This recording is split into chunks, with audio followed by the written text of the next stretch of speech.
Welcome back with me, Brian.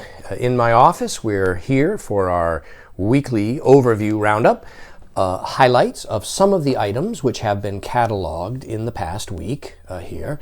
And we'll start first with this mid-19th century book about the Great American West. It's B3506.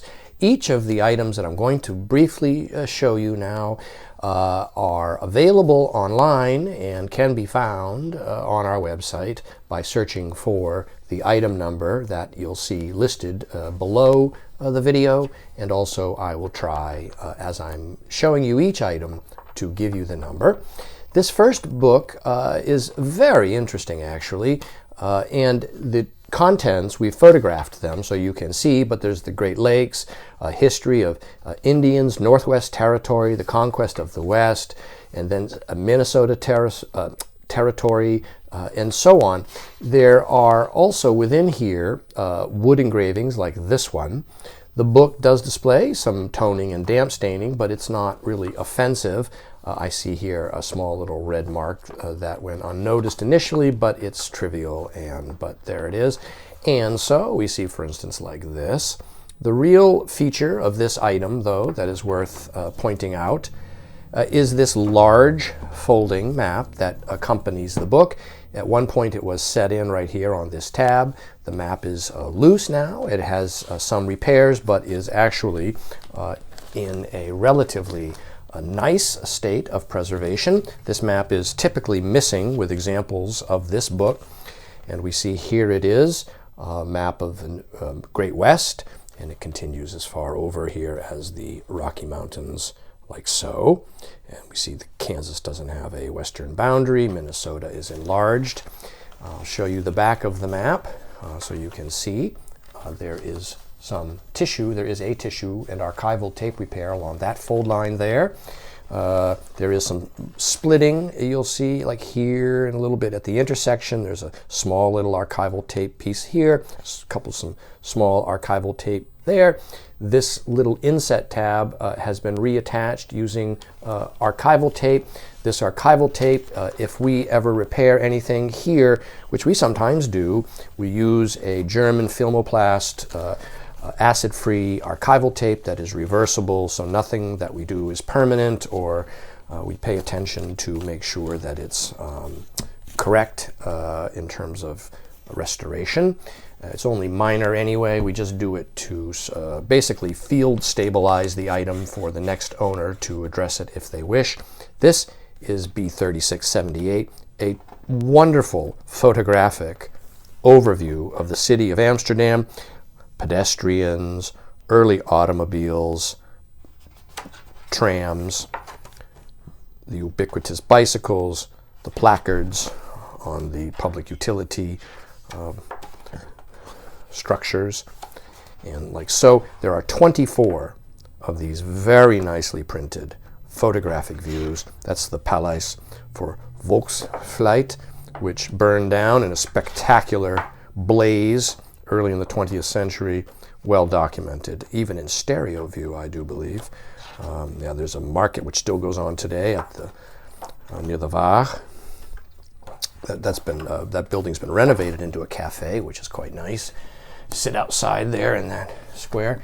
Okay, Illustrated American, 1892, bound periodical in this rather unsightly, plain buckram binding of the era, no doubt done by an institution.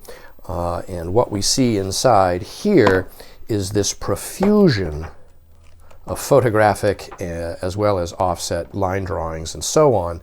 The contents in here are really fascinating. It's a run of consecutive issues. We have these types of tinted plates as well mixed in, right? Militia, Pennsylvania militia, on and on. Yes, hours of browsing here. Yes, this is Yale and Harvard athletic competition teams, Count Bismarck. It's all aspects of American society as well as international news. Yeah, hours of fun reading in this volume. Quite scarce, believe it or not. Most periodicals of this era are today uncommon. Now, what we've got is another one, Putnam's Magazine, and a period binding, which is quite heavily worn, chipped. Interesting to point out here that this, often books in the 19th century, underneath the spine that's been put on by the binder, it's waste paper that's been used, and it's always fascinating to see printed waste paper used on spines and so on. A brief browse through this book, we've identified for you just a small assortment of things of potential modern interest, such as A Trip to the Moon, Hawaii, Mormons, Negro minstrelsy, I guess it's called. That's the pronunciation. But so here, for instance, is that article right there, Ancient and Modern. It's an overview of it. Okay, it goes on. It's quite lengthy, actually. Let's just take a quick look at that Trip to the Moon, 337. Okay, there are several of these very nice, 4, I believe, steel engraved portraits. Here it is, A Trip to the Moon. And yeah, it's a very interesting article. Yeah, it goes on like this. Yeah, it talks about the potential inhabitants and so on. Yeah, it's a historical overview. Yeah, very interesting. And we've got, should Hawaii be annexed? We've got a couple different appearances of Mormons in here, in the Mormon question. I'm not going to get into that. Napoleon the Dictator, and on and on. So that's how this book survives. It's basically sound, clean, and tight. It's quite scarce. We did not even find another example currently available online. Here is a nice example of, yes, Cicero, and it is 18th century, mid-18th century, and it's Cato, essay on old age, and that is a timeless work and a timeless topic, the aging of man and the shifting of his thoughts, and her thoughts too, really. It's all humankind, not just... We see the joints here are cracked. The spine is a bit rubbed, lacking the 2 title labels that would have been affixed on top, but the covers are still very firmly attached. The book is sound, tight. It's a very nice book, really, overall. The next item is this Pacific Tourist Guide Across the Continent, 3656. It's got an 1887 inscription in it. It has a profusion of illustrations that I'm flipping by, but believe me, they're here. Like there's a hotel right there. And many of these illustrations are full page and very interesting from a historical perspective, like this Trees of California here. This is really packed with information. Here's a little section here about Chinese restaurants in food. So I'm assuming this is referring to, no doubt, California, San Francisco. Well, there's a whole chapter here on the Chinese in San Francisco. With illustrations, and I'll flip through that briefly just to show you. There we are, Chinese temple, and like so, theaters. Yes, interior of a Chinese theater. Look at that, wow. But anyway, so what we've got is, here we see this sort of a title page before the title page, and here's another one talking about, this is the stiff cover full cloth version. There was also a railroad edition with flexible covers. Okay, the wonders of scenery, and like so. Very nice book, great contents, really. I do believe we photographed some of the contents index at the front, I do believe. I think that's, if memory serves me correctly. But yeah, it's a nice book, really. Maybe I'm probably just imagining that. Here it is right here. The index is at the rear, and you see it's very detailed. Like and here's a list of all the illustrations. So in case we did not include that in our images, you could freeze this video, hopefully, and read that. Next is this really interesting book on the illustrations of Shakespeare, which I got a bit sidelined reading as I was cataloging it. The rear cover is completely detached. That's how we acquired it. This is what happens on old leather bindings when the joints, like this one here, gets well scuffed and even abraded slightly. This front cover is still well attached, but of course the rear cover is now detached. There's the half title present.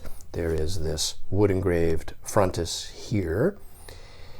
And this is 1839, a new edition, one assumes, with perhaps some additions or revisions.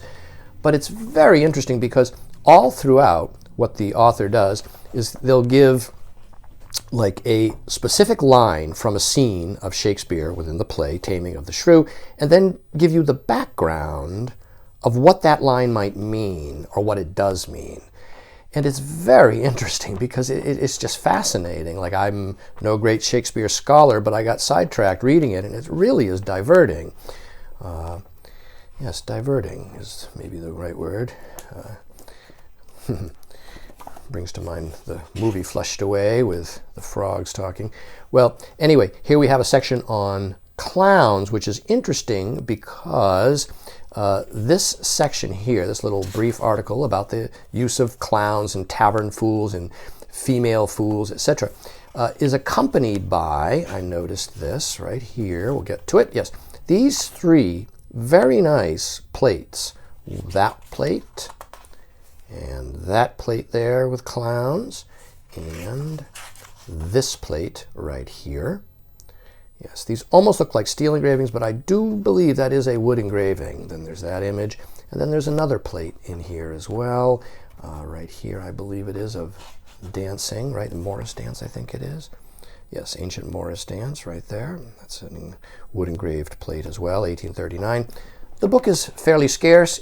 Internally, it's sound, clean, and tight. This tiny little wormhole down here.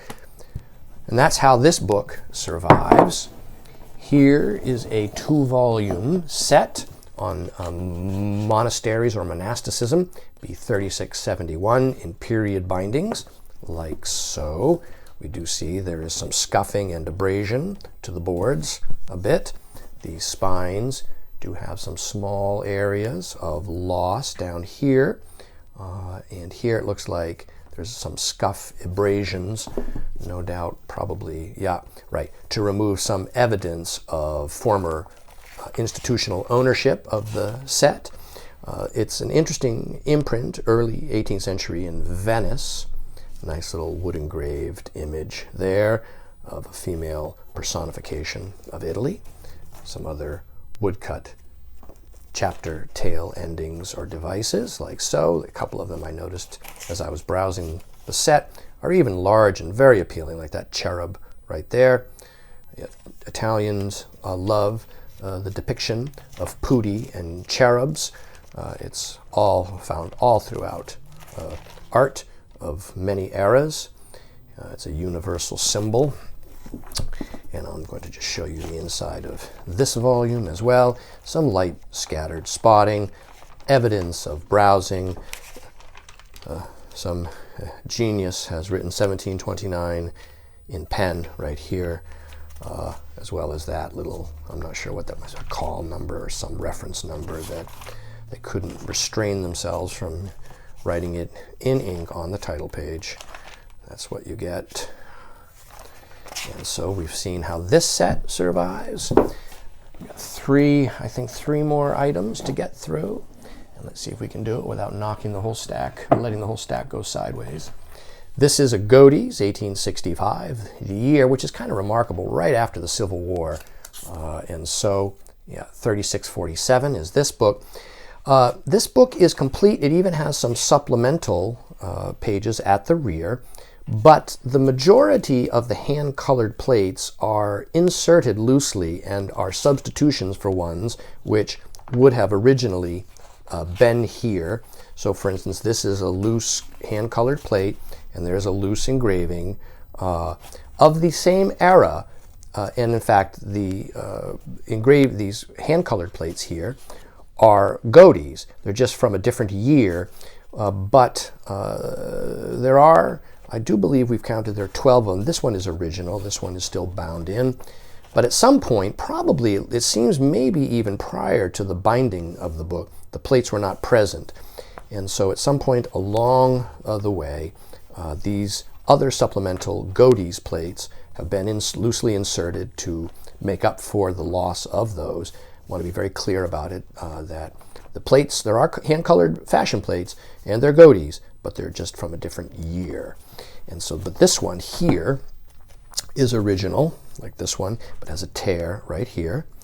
And so that's an original to the issue. This was issued monthly, and this one appears to be, no, this is also an inserted, loosely inserted one, like so. I think there were 3, I think it was, that were original. It was cataloged a couple days ago. It's amazing what I personally can forget after I catalog something. Here is one right here. Now this one I do believe is supplemental. This is part of the supplemental part of the book, I think, as we get back towards here, because we've got like an August of 1868, and then we've got, this one is 1868, but the volume is 1865. So this is a supplemental plate. I do believe, yes, right, 1868. Right, so this is where the supplemental, all of this material right here is supplemental to the 1865. So it's just extra bound in at the time, which makes me think that the plates were likely missing by that time if they were binding in supplemental material that isn't even complete. Those issues I don't think are totally complete. I think they're the majority of each issue. This is a very pleasing book, turn of the century, a boy's annual, 1900, beautiful period binding. It's B36, 65. Yes, very nice marbled end papers, a prize bookplate from Christmas, 1900, like so. All edges are gilt. It's a series of, looks like weekly issues here. A profusion. There are hundreds, almost certainly thousands of illustrations throughout. There are also some of these full-page chromolithographed plates, which are very nice. These plates here are probably supplemental plates that would often be lacking if you were to find another example of this, or if you found the individual issues. Extra plates like this have a tendency to disappear during a binding process or over time. Here's the title page. This is the contents of the book, and you'll notice as I show you this, it's extensively detailed right down to the specific topic, specific page. Rocket apparatus escapes is a topic. It's really something. Yeah, I know it's easy to get diverted and sidetracked when you start to look at the range of illustrations that are found in here. No doubt, numerous famous illustrators of the day are throughout, and it just goes on and on and on. It's a really fun item.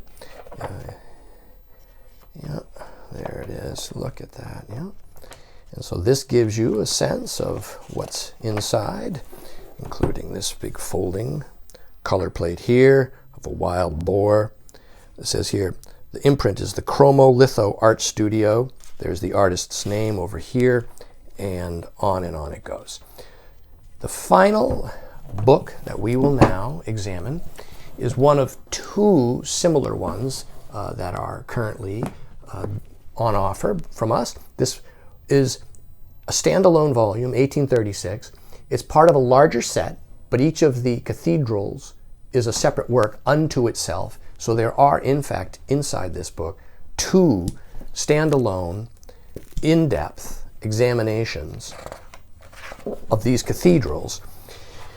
It's interesting because there's a series of title pages. The first one here is the title page for the complete work in 6 volumes. And these are the cathedrals that are going to be examined in those 6.